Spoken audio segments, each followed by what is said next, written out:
biraba gasosi ndimo barimo bavuga kuri radio Isanganiro. Urabona bari yavuga ivyerekeye na politike. Ce ne sont pas des militaires, ntabwo ari abasirikare. Politiquement bivuga ko FDLR ifasha leta ya Congo politiquement, bakaba bavuga ko Burundi bufasha leta ya Congo kurwanya imigwi yitwaza iterabwoba. FDLR nawe ukaba ari nk'umugwi w'iterabwoba wafatiramo imigwi y'iterabwoba. Ntibisobanuka ko leta y'u Burundi yoja kwifatanya n'imigwi y'iterabwoba kandi ari yagiye kurwanya muri Congo.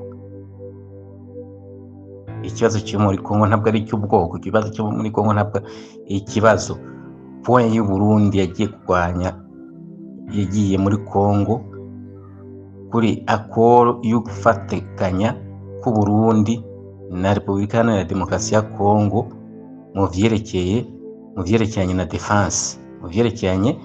na defense, bitewe ku bari barasinyanye amasezerano yo gufatikanya mu vyerekeranye n'ivya gisirikare. Nk'uko leta ya Congo uzana abasirikare mu Burundi kuza kudufasha kurwanya Red Tabara mu gihe yoba yaduteye, cyangwa se urwana mu gihe kuba rwaduteye, bisobanura ko rero ivyerekeranye na defense, ivyerekeranye no gucungera imbibe, drone iguzwe ntabwo icibwiga umunyagihugu wose ngo leta yaguze drone. Ariya n'ivyerekeranye n'amabanga ya gisirikare, kuko igisirikare gishinzwe gucungera imbibe y'igihugu no gucungera umutekano w'abanyagihugu.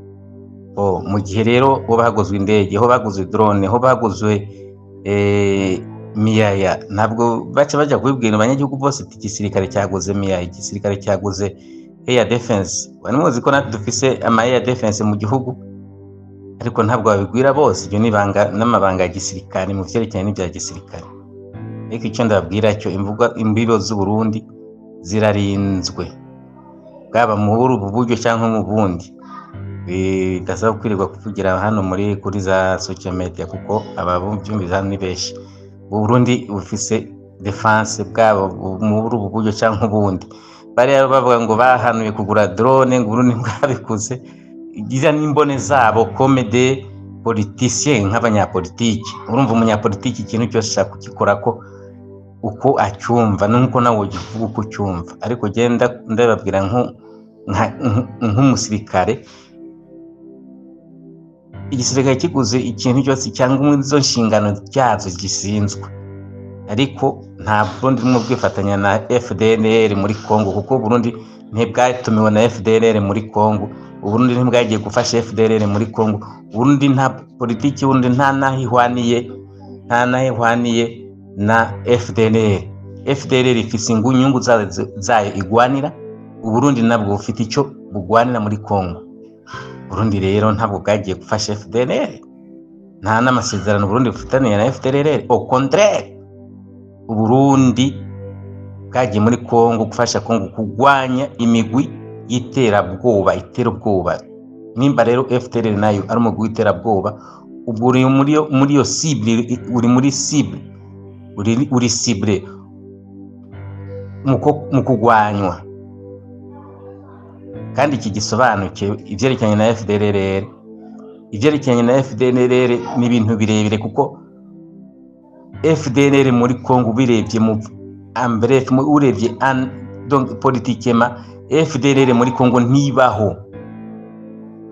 Nkuko bavuga ngo M23 muri Congo ntibaho. Ni ibintu by'ibikonosho, ni ikintu kijiji bashize hariya kugira ngo rubugwitwaza u Rwanda rugira urwitwazo wo kujya kurwanya FDLR. Reka ndabereke ukuntu FDLR muri Congo itahari, niyo nimba ihari itanageramiye n'u Rwanda.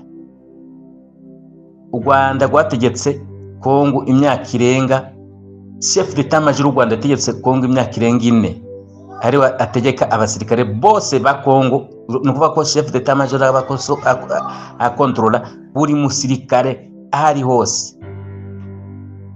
Haba ibintu byo kurwanya inyeshamba, haba ibintu byo kurwanya de terroriste, FDLR bakora ikintu bise umoja wetu.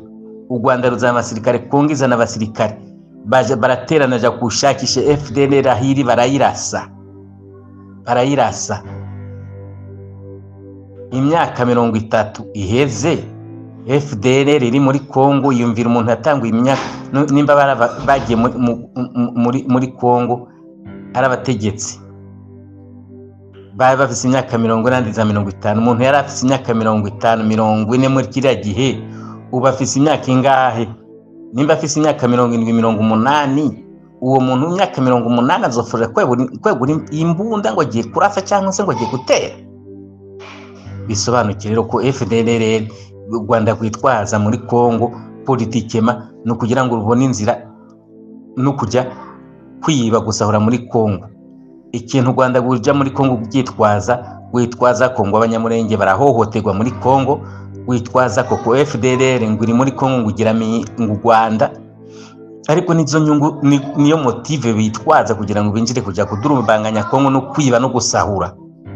Nta FDLR nta nyamurenge hariya leta irimo kurasa irimo guhohotera nta numwe. Ubwabo abanyamurenge bwo baravyivugira ubwabo. Nta munyamurenge w'umunyakagara yohaguruka ngo agiye gufasha u Rwanda, ahubwo umunyamurenge bagwanya u Rwanda kuko bari mu gihugu cyabo. Bo bageze muri Kongo Kinshasa bavuga ati wisdom dusubire inyuma, ikigiye kabara ati mwe mwaramfashije musubire inyuma. Kagame agashaka ko abanyamurenge nabo basubirane inyuma, ari naho havuye ngo M23 mouvement de 23 mars 2009 base gusubira inyuma. Abanyamurenge barase gusubira inyuma, murabyibuka ukuntu Makenga yarasanye no Colonel Jules Mutebusi hari n'undi za Colonel za Ruzizi ko no yategeka muziyeke bagwanya CNDP ya Laurent Nkunda. Bamujire Mutebusi yajya kwicwa n'u Rwanda kubera ikibaye babonye hari bambwiye ati nimba hari bidashoboka hano muri Nord Kivu bifatanya CNDP, aravuga ati je sinzoja hari Nord Kivu je ndi umunyamurenge nzoguma hano nzi. Baramurasa. Ivyerekanye rero no kuvuga ngo Burundi bufatanya na FDLR ni politiki y'abantu ya politiki ya kera, kuko urabona burya Frodebo nayo ari ikintu cya politiki mbi yakoreye abarundi, kuko nta kintu cyose ugifata muri politiki n'uburyo bwo kubesha. Donc umuntu azi definition ya politiki ni la démentir kugira ngo ubivanemo inyungu n'umusaruro. Je nari nyiri umwana, ariko urabona Frodebo igitsinda amatora yatsinze amatora ariko nta gisirikare yari ifise. Wowe watsinze amatora nta gisirikare ufise, nta cyifise, aho wewe uri perezida ubona ko ugeramiwe kubera icyo atashakishije uburyo ngo akingigwe. Ejo ntabyo bashakishije. Umusivile nyene yiyumvira nk'umusivile, nubwo wari umutegetsi yiyumvira nyene nk'umusivile. Bano ingwana higeze mugeranye gisekedi kubera iki kwiyumvira bya gisivile. Umusirikare rero ntabwo azavuguze munition ya mitareza ya miye bayita ngo miya mitareza anti-aérienne ya ngo ajye kwibwira umusivile ati twaguze mitareza anti-aérienne 10 twaguze mitareza. Izo ni sekire za gisirikare yanamanga gisirikare. Icyo tuzi cyo no ku gihugu cy'u Burundi gicungerewe mu buryo cyangwa ubundi, ariko udasabwa ko bivugira ngo bicungerewe gutya bucungerewe gutya. Oya, we turafise ukuntu igihugu gikingiwe nyene, ati tutabivuga ngo twaguze drone ngo twageze gutya. Hari abakonse ba president, hari abaguzi ba president bahemuka genda bazi. Dans porte parole ya president Nkurunziza ifimo professeur de l'anglais, ariko bari mu Birigi. Hari ibintu byinshi hano tuba dushaka kuvugira kuri media, ariko biba yanof abantu babwira ibintu byinshi.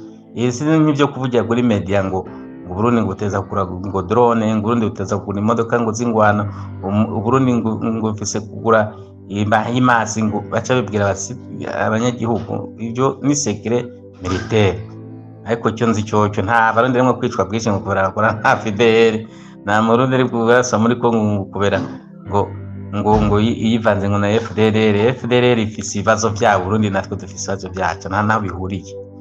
Ego nk'abanyamakuru mujye mutohoreza abantu babwire bisobanutse. FDLR ifise ibibazo byabe n'abigihari, ariko politike ma FDLR nta igihari, no gwitwazo. Nta fizike mapuro ngo politike ma bagafata abantu agahindura ngo ni FDLR. Ngo reka uyu James Kabare baravuga ati FDLR ngo nango ni ideology. urumva kugira ngo nyine habume cya kintu cyo kwitwaza kuja muri Kongo yanzira mu rurumbwe kwa kaboko karekare kujya kwiba.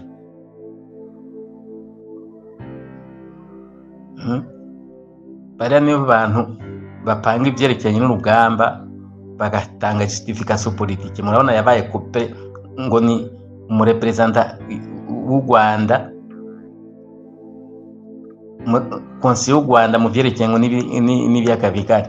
Urumva nta kindi bitwaza ibyo bya FDLR byabo birabareba, niba ari FDLR hari n'ibitahari abifise abarundi nta n'icyo dupfana, bafise igihugu cyabo natwe dufise igihugu cyacu, kandi bafise inyungu zabo za ibibazo byabo bya politike byabo n'ibibazo natwe bya politike. Ibihugu biratandukanye, nicyo gituma nyene atakuntu ujya kwifatikanya. Urabona abanyamurengere mu bapfa ku bwinshi kubera ibiki, kubera bagiye muri icyo kintu Kagame yashatse kubinjira mu iyo ideology yo kugira ngo teze kubafasha. Banse ko bafatanye ingwano, Kagame aca aforma abasirikare bo kuja kurasa abanyamurenge. Red Tabara buje ni Kagame yayifunze yo kurasa abanyamurenge kugira bahave bagende babimpunzi. None havuge ati yereka muri Nations Unies ngafite imvizi impunzi z'abakongomani abugura imigo kinyarwanda ti muri Kongo bararashwe baratoteje n'afe zo baba tintegeza kubagwana kugira basubireyo.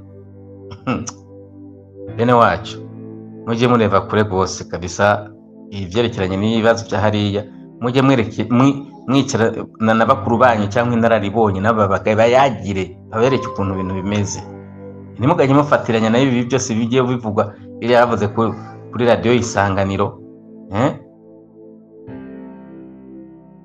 Bariya n'abasaza binaribonye muri politiki ariko ntabwo ari abasirikare. Murakoze cyane.